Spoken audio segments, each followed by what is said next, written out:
2021년 3월 5일 오늘 연동할 말씀은 마가복음 15장 말씀입니다. 자신의 목소리로 읽어봅시다.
마가복음 15장입니다.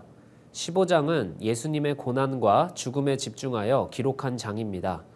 예수님이 빌라도에게 넘겨진 후 일련의 사건들을 통해 예수님의 죽으심이 우리에게 전하는 메시지에 집중하는 시간이 되면 좋겠습니다. 첫 번째 키워드는 예수님의 침묵과 외침입니다. 복음은 예수님의 모든 메시지입니다. 예수님이 직접 하신 말씀뿐 아니라 예수님의 걸음, 작은 행동까지도 우리에게는 복음이죠. 그래서 우리는 예수님이 하신 말씀과 더불어 말씀하시지 않는 침묵에도 집중하여 예수님의 뜻을 읽어야 합니다. 당시 종교 지도자들의 공회인 사내드린은 종교법의 영역만 결정할 수 있었고 사형 집행권은 로마 총독의 재판권에만 부여되어 있었습니다. 그리고 종교법으로는 예수님을 죽일 수가 없으니 종교 지도자들은 유대인의 왕을 자처하며 민심을 소동케 하는 정치범으로 예수님을 만들어 빌라도에게 넘깁니다. 빌라도는 예수님께 내가 유대인의 왕이냐라고 묻지만 예수님은 그저 내 말이 옳도다 라고만 대답하시고 계속된 빌라도의 질문에도 아무 말씀을 하지 않으십니다. 어쩌면 지금 예수님이 위치한 자리는 최종 변론의 자리입니다. 그래서 그 자리에서 무죄만 입증하면 풀려날 수 있는데도 불구하고 빌라도가 놀랍게 여길 정도로 예수님은 그저 침묵하십니다. 왜 예수님은 침묵하셨을까요?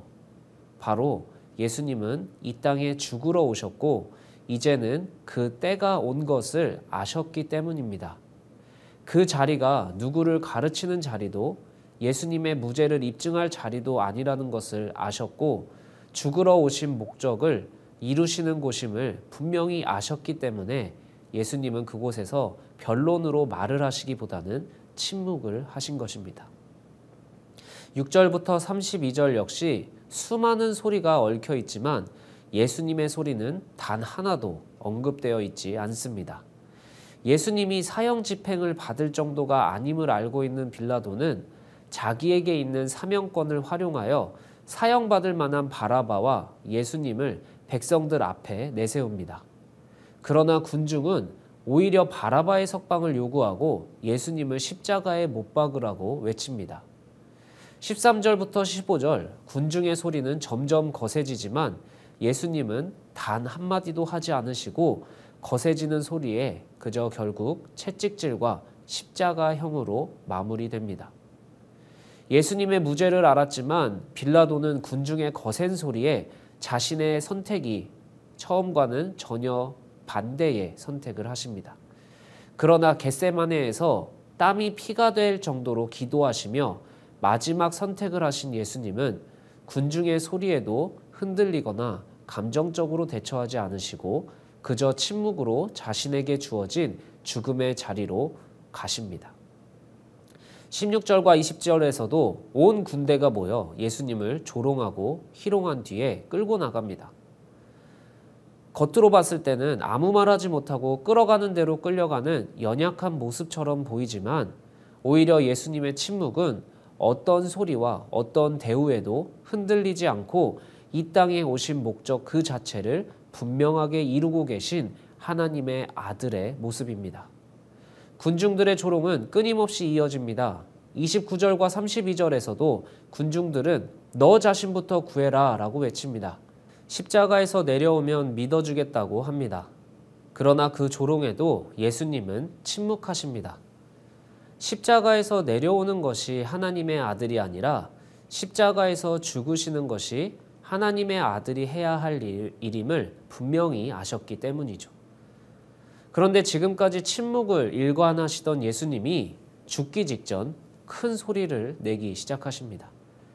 34절 예수님은 하나님 아버지를 찾습니다.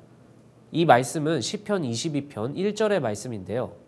아버지께 버림받는 예수님의 고통은 헤아릴 수 없는 고통일 것입니다.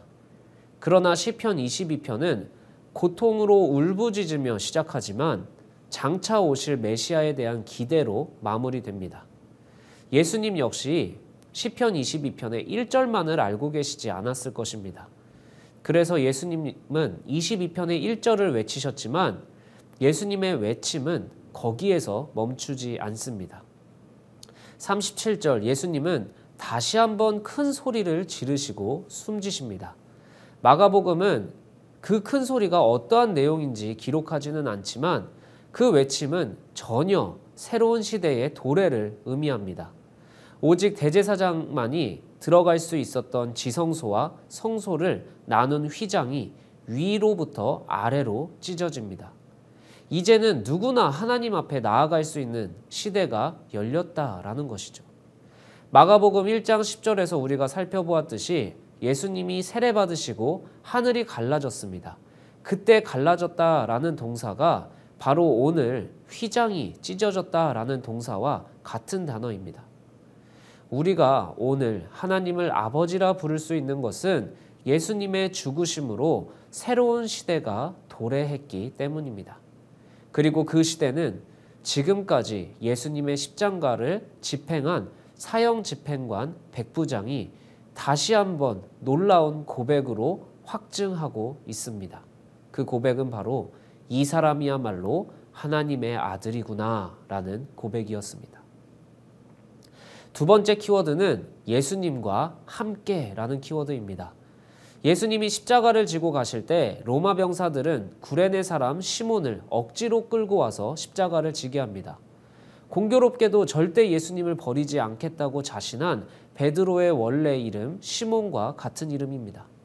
원래는 아마 시몬 베드로 혹은 12제자가 함께 있어야 할 십자가를 져야 하는 자리에 이방 땅에서 온 행인이 함께하고 있는 것입니다.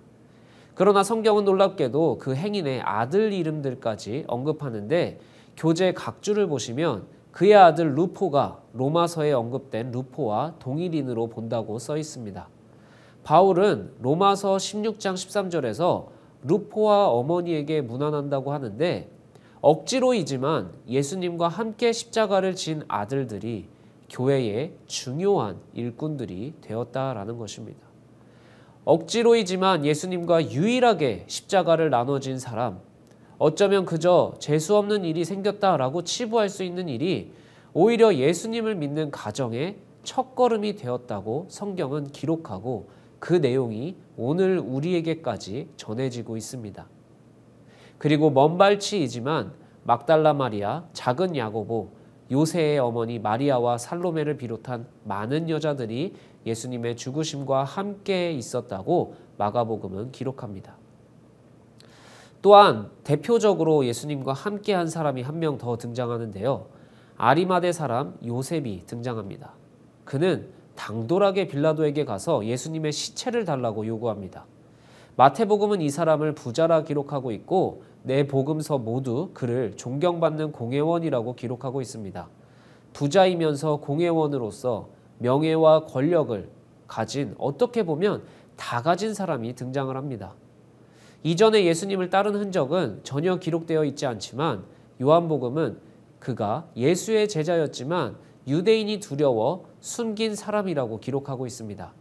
그러나 스스로 숨었던 그 자가 마지막 순간에 예수님의 시신을 요구하는 것입니다. 그리고 아무도 묻히지 않은 자신의 가족묘에 예수님을 모시게 됩니다. 모든 것을 가졌던 빌라도가 군중의 소리에 마지막 예수를 포기한 것과 대비하여 모든 것을 가진 아리마대 요셉은 계속해서 자신을 숨겨왔지만 마지막에 예수님을 지키기 위해 그리고 예수님을 기억하기 위해 자신의 모든 것을 포기하는 자리로 나아갑니다.